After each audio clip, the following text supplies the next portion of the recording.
ബാലെണ്ണ അണ്ണൻ പുതിയൊരു ഉടായ്പ.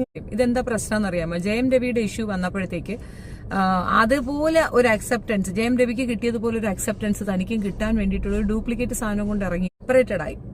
നമ്മൾ ഒരു വ്യക്തിയിൽ നിന്ന് സെപ്പറേറ്റഡ് ആയി കഴിഞ്ഞാൽ പിന്നെ അയാൾ എന്ത് ചെയ്യുന്നു എന്നുള്ളത് നമ്മുടെ കൺസേൺ അല്ല. അയാളെ പറ്റി നമ്മൾ ചിന്തിക്കുന്നതും പുറകെ പോകുന്നതും ഒട്ടും ശരിയായ നടപടിയില്ല. അത് ആണ് ചെയ്താലും പെണ്ണ് ചെയ്താലും തെറ്റാണ്. നിങ്ങൾക്ക് വേണ്ട എന്ന് വെച്ചു, നിങ്ങൾ പിരിഞ്ഞു കഴിഞ്ഞു. പിന്നെ നിങ്ങളുടെ കുഞ്ഞ് അവരുടെ കൂടെ ഉണ്ടെങ്കിൽ ഒന്ന് നോക്കാം, കുട്ടി എന്തായി, കുട്ടിക്ക് എന്ത് പറ്റി, കുട്ടി പഠിക്കുന്നുണ്ടോ, കുട്ടിയുടെ കാര്യങ്ങളൊക്കെ പ്രോപ്പറായിട്ട് അവർ ചെയ്യുന്നുണ്ടോ ഇല്ലയോ എന്നൊരു കൺസേൺ വരാം. അതിനപ്പുറം അവരെ പിന്തുടർന്ന് ആക്രമിക്കുന്നത് ഒരുതരം ഫാദർലെസ് സിൻഡ്രോം ഉള്ള ആൾക്കാരുടെ പരിപാടിയാണ്.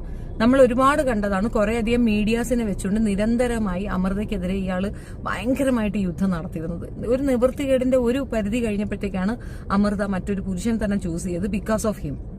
അയാളെ പോലെ ശക്തനായ ഒരാളായിരിക്കണം വരേണ്ടതെന്നുള്ളതാണ്. പക്ഷെ വന്ന ആൾ അതിനേക്കാൾ വലിയ തൊട്ടിയായി പോയി എന്നുള്ളത് ആ കൊച്ചിന്റെ ഗതികേടാണ്.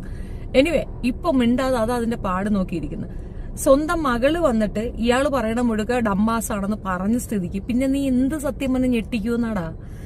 ആ കുട്ടി, അതായത് ആ മകൾ, സ്വന്തം മകളാണേ, അച്ഛൻ മകൾക്ക് വേണ്ടി കരയുന്നു, മകളെ കാണാൻ കഴിയാത്തത് കൊണ്ട് വേദനിക്കുന്നു എന്നൊക്കെ പറയുന്ന നീ പൊടി മകളാണ് വന്ന് പറഞ്ഞെങ്കിൽ നമുക്ക് മനസ്സിലാകും. പൊടി കുഞ്ഞായിരുന്നെങ്കിൽ നമുക്ക് മനസ്സിലാകും. അത്യാവശ്യം